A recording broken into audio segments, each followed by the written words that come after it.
You're with Clement Manyathela. 702. Right now, we start our conversation with Maile, Gauteng MEC for Finance and Economic Development. Gauteng has been looking to eliminate tender corruption, and they've got a few ideas. They want to go digital, and I know this is something that we have spoken a lot about on the show, in the tender system and how that's been, it's been exploited to its limits, really, by these people who just want to loot and steal from the poorest of the poor and from these government entities. So what the Gauteng department has aimed to do is to go digital. Maile has said that the province will digitize procurement system and introduce AI tools that will help curb fraud and irregularities, with the goal of going fully digital within the next 2 years or so. So we've invited the MEC to come to speak to us about this and other issues as well.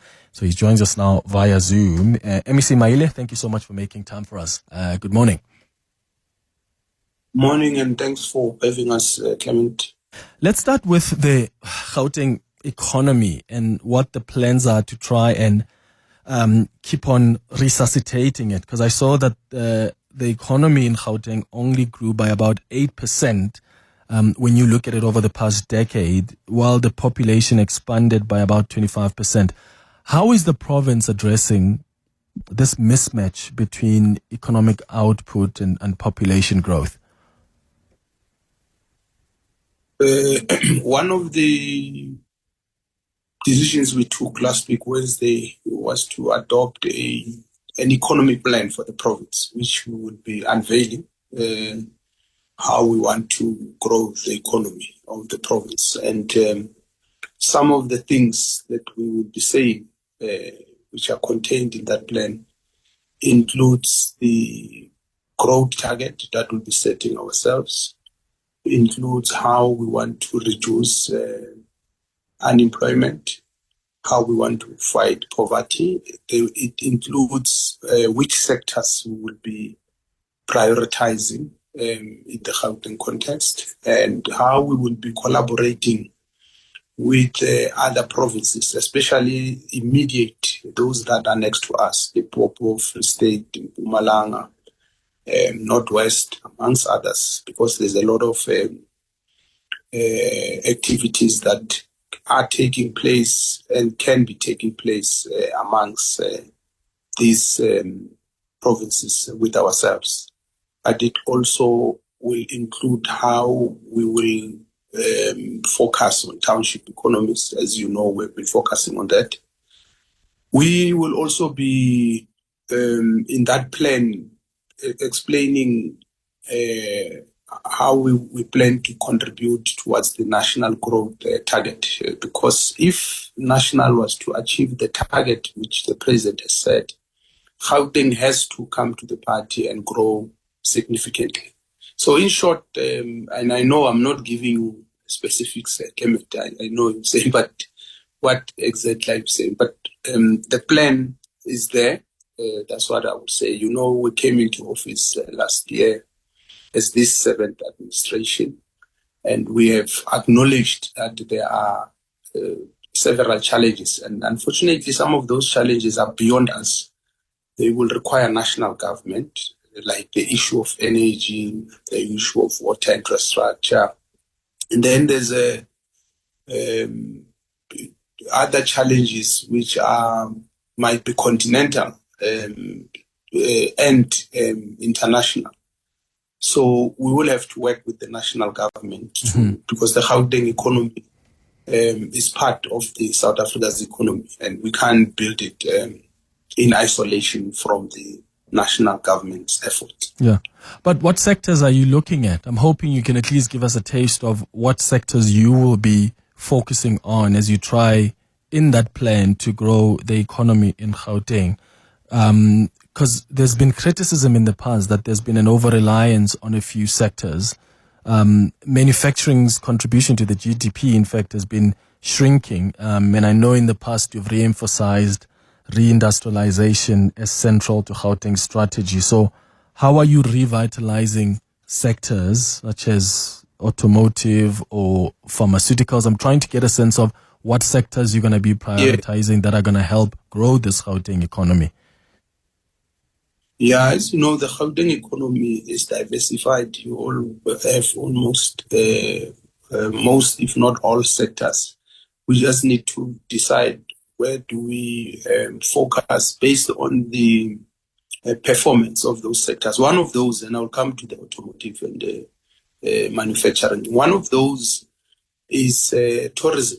And I know many people think we're not big on tourism, but when you look at the numbers, I think just in the last financial year, there's been at least 3.8 million people who came to the country. And unfortunately, we have not been able to keep a lot of them in the province. Some of them come and they are en route to other parts of the country. So one of the things we would have to work on is to increase the stay of visitors in the province, and that will significantly contribute towards economic growth and job creation.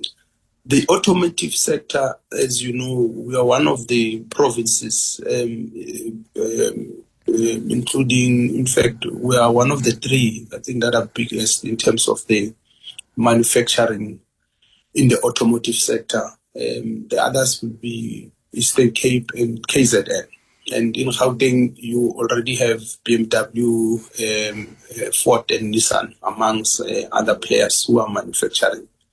And there's been plans to, for instance, expand a rail line from here, starting in Tshwane to Gqeberha, to expand it so that we are able to move goods easily in the automotive sector. As you know, they're based in Tshwane. And National Treasury has been supportive. They've made monies available, but there were some challenges on the issues of tariffs, which includes Transnet. And that's the point I was making earlier on, that there are issues that are beyond us and they will need the support of national government. But we are working, and Ford is the off-taker, for instance. And we think that will go a long way in helping to propel the automotive sector in our province. But also, we want to work with one of the universities in Tshwane. We will be making that announcement to have a permanent research chair in that automotive industry. Look at what, how do we enhance research and move with speed to implement new and innovative ideas in the sector. And as you know, the US tariffs imposition has been a huge blow on the sector as well.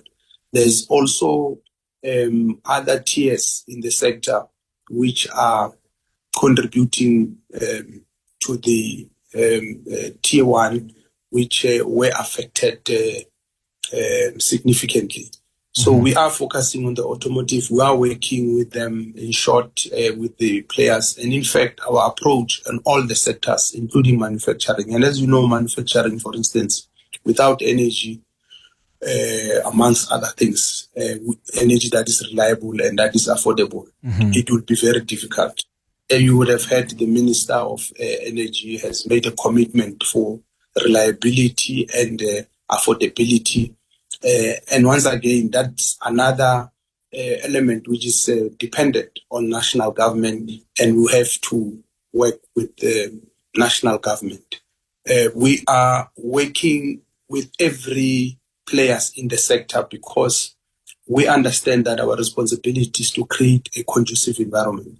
We will not want to assume responsibilities that are beyond our capabilities. And that's why in every sector, one of the things we will be announcing is the creation of what we call action labs. And those action labs it's basically the private sector. If it's in automotive, it will be those who are in the organized business, the individual business people, the experts and government and the academia, for instance, to say what are the key areas in that sector, the key action plans that must be undertaken, who is responsible, when must it be done, how must it be done, and what are the resources required, and where should we get those resources. So it's a very detailed plan, as I've said, Clement, without announcing the plan that I'm saying we're yet to announce. I'm just giving you an example that we are taking the issue of the economy serious, and we understand the burden that it places on the resources at our disposal. And the fact that if we don't change the economic fortunes of our province and country, we will not be able to solve unemployment, we will not be able to solve crime, we will not be able to solve poverty.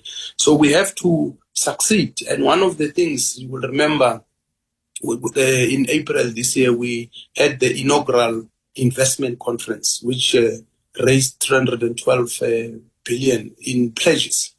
In that plan, we are also accounting on how far we've gone in converting some of those pledges into actual projects and what work must be done. And that conference will be proceeding again next year. And we are working on a plan to consolidate the continent and start inviting our brothers and sisters from other parts of the country, the continent, to invest here. You have seen people like Dangote investing in African countries, and we think that if we're to focus better, we can be able to attract more of investors in the continent, but also in the country. We've got a lot of investors, but there are certain things we must address. You correctly raised the issue of corruption, and I could sense the frustration in how you dealt with, and the disappointment, which is what all of us feel, by the way. It is discouraging. And there are things that when you look at them and you ask yourself, but will we still have a country in the next few years if things don't change drastically? What future are our kids going to inherit? And there's a lot of good guys in government, and as much as there are a lot of bad guys. And the good guys must be supported and must work hard to fight corruption, because if we don't fight corruption, we will not attract investors. We will not succeed in our endeavors. All the money that is meant for changing the lives of the people will be going into individuals. And of course, part of dealing with that is, making sure that you change this tender system and to try and eliminate tender corruption by going digital. That's a plan that you've announced, the automation of financial system as a key anti-corruption measure. How will it, based on what you have seen, how is it going to reduce the opportunities for fraud and irregular expenditure and corruption? It's one of the key interventions we've made, and I'm going to come to it now. I want to start by explaining that in Gauteng we've got what we call an open tender system, and it has gone a long way in helping to reduce drastically the audit findings. And that's why when we were releasing our audit report in the last month, we were able to demonstrate and show progress in a whole range of areas, including the fact that we have more clean audits now, more better audit outcomes, but it doesn't mean the problem has disappeared. So I think I should firstly start there. And why am I giving this background is to demonstrate that we have been making efforts to fight corruption. And that's why in the open tender system, we have probity auditors. We have an open, when the adjudication is done, those who are interested, members of the public, are invited to come and observe. But now we are saying we want to minimize and ultimately eliminate human interference, because we know, Clement, me and you, that it's people, whether we are in government, working with some in the private sector, it's people who are committing this fraud, who are committing corruption. So if we can minimize and ultimately eliminate human interference, I think we will see better outcomes. And I'm not saying it would be a panacea, and I'm not saying systems can be manipulated and all that, but at least we will have comfort that we are able to trace these activities. And that's why the AI capability of such a system becomes important. And it is for that reason that we said, no, for now we are piloting in about 5 institutions in the provincial government, including the Premier's office, including the Department of Treasury and the Department of Transport. And hopefully in the next financial year and that subsequent year, we will fully digitize and ensure that all our tenders, including, and this is important, including the 3 quotation system, because that's where what you see in Tembisa is the 3 quotation system. Highly manipulated, because people call and ask each other quotations and all that. So with the tender system, in fact, despite that there's still problems, but it's not as rotten as what we have seen on the 3 quotations. So this automation and digitization is not just for tenders, it's also for the 3 quotations. And we've started piloting in some of the departments this 3 quotation thing, so that you can't have a system that is controlled by people. That system should be able to rotate itself for the 3 quotations, because you can't have people who are on the government database, but they are never even receiving requests for quotations. Only same people every time receiving requests for quotations. It can't be a coincidence. It's clear that there is some manipulation there. So that's why we're saying, let's try our best to ensure that we eliminate corruption ultimately. And of course, those who are found to be committing it, they must be dealt with harshly, and there should be no negotiations about leaving people who are committing corruption, because it has gotten out of hand and it can't be allowed to continue as it has been. And I can tell you, Clement, there's even internally people who don't like that idea of digitization. And I remember when I was briefing the Premier the other day about all these other measures that we want to take and all that, and he was even saying, hey, these people are going to kill us. I said, well, if it means we must die because we have to defend, because fighting corruption is defending democracy. It's defending the hard-fought freedom by those who have died and sacrificed their lives. Because you can't say you are a freedom fighter or you are a revolutionary and yet you perpetuate and you're part of promoting corruption in the country. Yeah, I'm going to take the latest in Eyewitness News headlines. I've got some questions coming from some of our listeners that I'll put to you after the headlines. We're speaking to Maile, who is the Gauteng MEC for Finance and Economic Development. We've just been touched now on the issue of corruption and how you minimize that. And part of the ways that they're trying to do it is to deal with the tender corruption by going digital. And let me know if you think this is a system that could work. Any suggestions you have, whether it's about growing the economy or trying to eliminate these elements of corruption. We're taking your calls on 011-883-0702. Your questions for the MEC can also come through the WhatsApp line on 072-702-1702. 702. The Clement Manyathela Show. Let's walk the talk. It's 24 minutes before 11 o'clock. We're in conversation with Maile, Gauteng MEC for Finance and Economic Development. We have talked about the Gauteng economy and what kind of sectors they're looking at prioritizing as they look towards growing the economy in the province. We've spoken about the tender system, because to eliminate tender corruption, they're trying to go digital, because they believe that the digitizing the procurement systems and introducing AI tools will help curb fraud and some irregularities. And I see some of you have got some questions about that. So if you've got questions for the MEC, you've got some inputs, maybe thoughts on what he said, you can call on 011-883-0702. I want to give you an opportunity to engage with him too on the WhatsApp line on 072-702-1702. Let's start there. Hi, Clement and the team. My question to the MEC is with regard to the digitization of the tender system. How strong will be your firewall? Because if your firewall will be weaker, then the system can be hacked. Yes, it's fair enough to say we are going digital, but digital also have got some ramifications.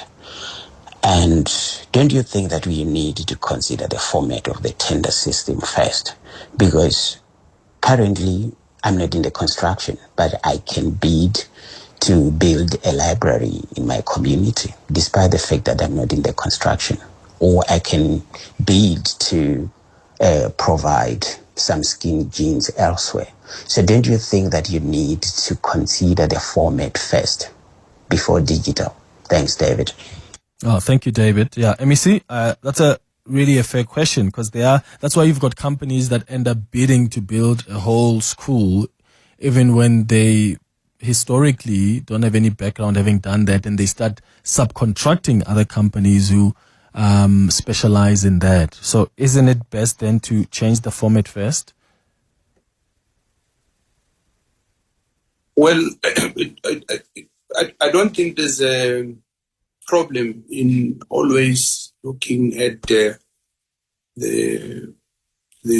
implementation of any program that we're making. We always need to learn from previous lessons and improve. So if we talk about the format, for instance, if the argument is about localization, in the procurement laws, there is a provision for local participation and all that. And if the argument is about saying do away with the tender system, it's a noble idea. It sounds great, and I don't think anyone will have a problem with that. But what does it mean in reality? It means you must insource all those people. So what does that mean for the what is the payroll of government, which is already high? I mean, our Gauteng payroll is hovering around 60% and all that. So I don't think there should be anyone who must be opposed to ideas that are new and or the evaluation of the current system. I'm open to that, but we should be able to ask questions and answer those questions, and most importantly, look at the experience that we've acquired in the last 30 years and where have we gone wrong and how can we improve. So I don't think we should discount the digitization and say let's focus on the form. I think we can do the two simultaneously. And on the issues of firewalls and the cyber security issues and all that, we will have to get the experts to help us with that. And that's why we said we must pilot, and in the piloting we will be able to identify the weaknesses before we can have a full rollout. Yeah. Another person question says, Clement, corruption often thrives where there's weak enforcement. Maybe ask the MEC what accountability mechanisms are going to be put in place to ensure officials comply with laws, including the PFMA standards, once the automation is rolled out.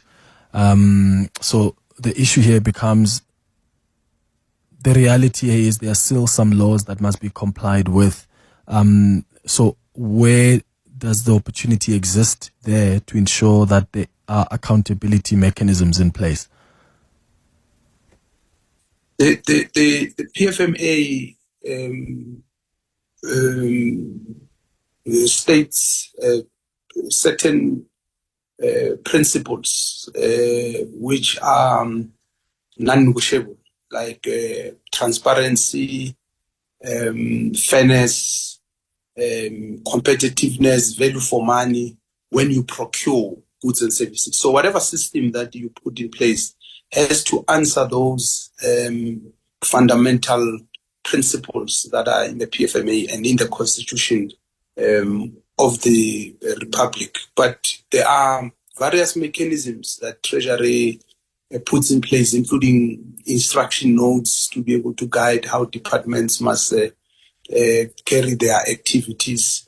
We know that we've got the AG, we've got internal audit, we've got a lot of systems that, and then that's why this is not something that you can wake up and do without consulting all these players who are important in the ecosystem, and you can't just implement without testing and looking at what are the potential risks and how do you mitigate them and all that. So we are introducing an idea here, and I'm happy that it sparks a discussion, and people are beginning to question. Okay, we hear you. Can it work? Will it not work? And how, if it works, what about this? What about that? And all that. And I think that's what we want to solicit as well from the public, to also help us on how best can we improve this system, because the public are the recipient of the service, and they know how bad or good the service is, depending on their experiences, and based on that, they should also be able to advise. But we know, being inside, that there are problems, and we have to do something about these problems. We can't just raise our hands in the air and complain about this problem. So we must do something about these problems, and that's what we are doing now. Yeah, there are more questions coming through here. One is around the late payments to suppliers and the potential manipulation of invoices. The question is, what is your department doing about that? We in Gauteng, we've just introduced an invoice management system. I was meeting with the team of Treasury on Friday, and they made a commitment, which I said to them, can I go in public and say this? They said, yes, you can. That in Gauteng, no one submits their invoices manually anymore. So that's the first important thing, meaning that you don't have to give Lebogang your invoice as Clement, and then Lebogang says, Clement, what are you going to give me? No, Lebogang will not even see you. You won't see Lebogang. So that's the first important thing. And it's something that we've been doing anyway for some time, but it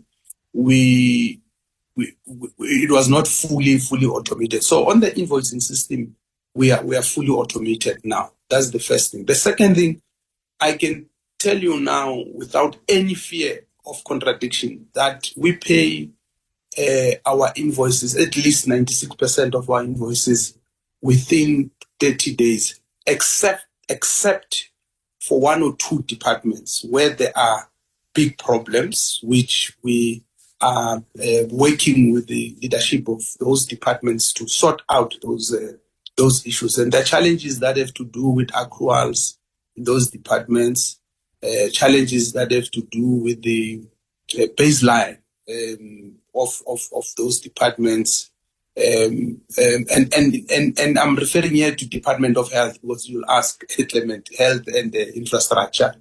But in all the other departments, when you combine, we pay more than our invoices more than. And by the way, I must hasten to add that there's been improvement. In fact, I've been contemplating to even issue our third quarter financials for the public now, because we've been doing it annually. So I'm thinking that perhaps we should do it quarterly, so that, and in that report will also show how we pay invoices, how many, because we are also not only looking at 30 days, we have also imposed 15 and 10 days on ourselves. So we monitor that as well.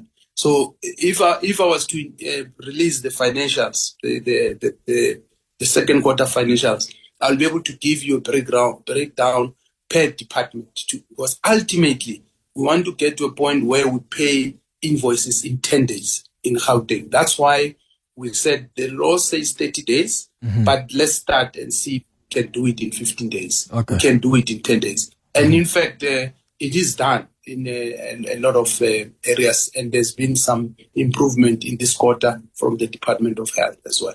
Yeah, all right. Semi in Pretoria, I'll start with your call after the break. It's 13 minutes before 11. 7:02. The Clement Manyathela Show. Let's walk the talk. 11 minutes before 11 o'clock. All right, let's run through some of your questions so that the MEC can respond to them before we wrap up the conversation. One message on the WhatsApp line says, Clement, the MEC is talking about tourism.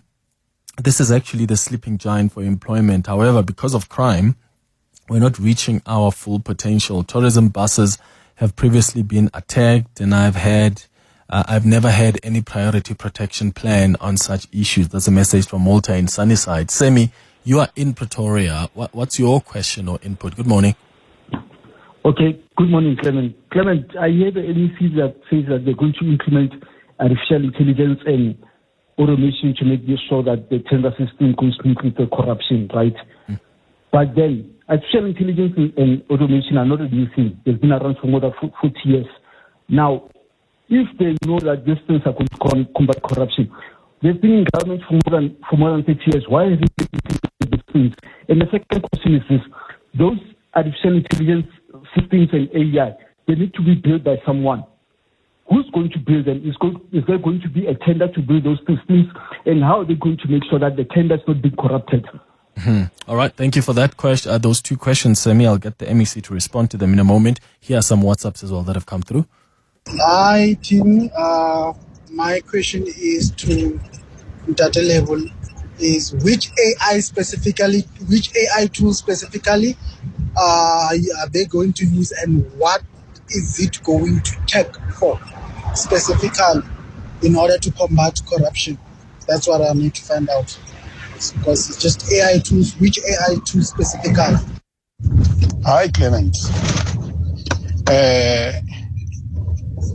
This thing of tender system is like to boost one another.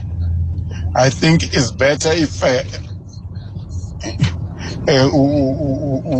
we don't have tender system. The government must hire people straight, and then we know that our government are creating jobs, not what they are doing. What they are doing is wrong. Of tendering system that make only one person rich, and then the others are poor. But they are waiting to that other person. No, it's better they cancel everything.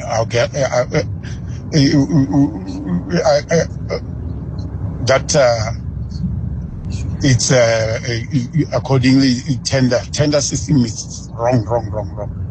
Thank you. All right, MEC, a question from Semi, the two questions about why now and is there going to be a tender for this infrastructure to be built? And the second question was around how are these AI tools going to combat corruption, and which AI tools specifically? And that's related to a question I got around what is this? What exactly are you automating here? Is it like calling for quotes or adjudication? Because also the requests for quotations are not drafted by sometimes qualified individuals. Like the evaluation committee is often comprised of internal employees who really don't know much about construction. For instance, to use that construction example, that's another question that's come through. How do you plan to mitigate this risk? Yeah, no, thanks for the questions. When you asked me a question, you'll remember I started by giving context on the tender, the open tender system. And I did explain that we're not starting now to fight corruption. And I did explain that there has been some progress in dealing with issues of audit findings, and there's been improvements even the number of clean audits. I dealt with that, and I said that it doesn't mean that the problem has disappeared, and hence we must always find new ways of dealing with the problem and making sure that we eliminate completely. And I deliberately use the words minimize and ultimately eliminate because it's going to be gradual. It's a complex matter which has to be treated with the seriousness that it deserves, because these are public resources. This is about the lives of people, especially the poorest of the poor. It's about the future of our country. So I dealt with that issue that way when I started, because I anticipated, correctly so, that someone will ask, why only now? Why have you been doing all along? So there's a lot that we have been doing all along, and this is and you will remember you also said this as a main, and I said one of the initiatives. So in how I crafted my answers, I was clear and deliberate, because the narrative shouldn't be that we're only starting now. We're not. We have been starting. We have long started, and we have seen results in certain areas. And I even went on to the issue of the quotations and all that to say we don't just want to do the tender, we also want to do the quotations as to who will do this and all that. For now, we have appointed the Gauteng Management Agency, which is the entity of the provincial government that has been using this system for about 4 or 5 years, to look at how they can help us and how they can fast track this process. So there is no tender, as far as I know, on this system. The GMA is doing it for us. And I want to agree with the caller who was talking about tourism. And that's why in the economic plan, one of the things we would be talking about, it's the fighting crime. We've got a 10-point plan, which has been there on fighting crime. So it's there in the economic plan. That's what I was saying to you, Clement. Perhaps I'll have to come back and talk about it in detail, because it's broad. It covers a whole range of issues, and including what must happen in every sector. And it's very, very comprehensive. We even have to do an economic modeling that shows if we're to attract so many billions, how much does it mean? How much do we need to invest? How will that impact on economic growth and all that? What are the dependencies? And so it's not a thumbsucked document. We had to consult with the private sector. We had to consult with the academia and all that. And that's why it took us this long. And we even agreed that it's a living document. It's not a casting stone. As we implement, we will be learning, but also improving on how best we can change the structure and the status. All right. Well, one person, it's Tipani on the WhatsApp line, says, Clement, the problem sometimes when you listen to politicians is that they want to take advantage of people's outrage by creating an opportunity to steal. So there's an issue of trust there. Another person also on Twitter says, Clement, how are we supposed to take the politicians seriously when they decry corruption, and yet we still see them hanging out and fraternizing with the same people who are exploiting the tender system, like Edwin Sodi?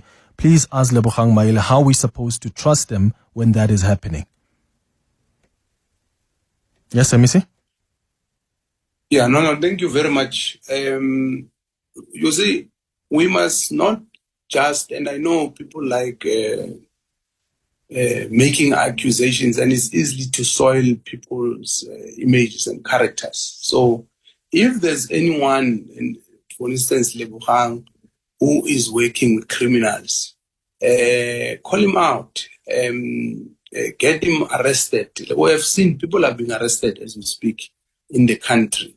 And I know, there's people who might be having historic relations And if I have a historic relation or a childhood relation with someone and they commit crime, I can't defend those people. I can't be associated with them, but I can't be blamed for knowing that person. That's something else. But if you say I aid someone to commit corruption, I aid someone to steal public money, that's different. I have to be arrested and or I have to even be removed. So we shouldn't be just throwing mud easily at people. I mean, I've been a victim of this, and I know it, where people spoke about Alex Mafia at some point and all. I don't even know what is that. I've never been part of it and all that, you know.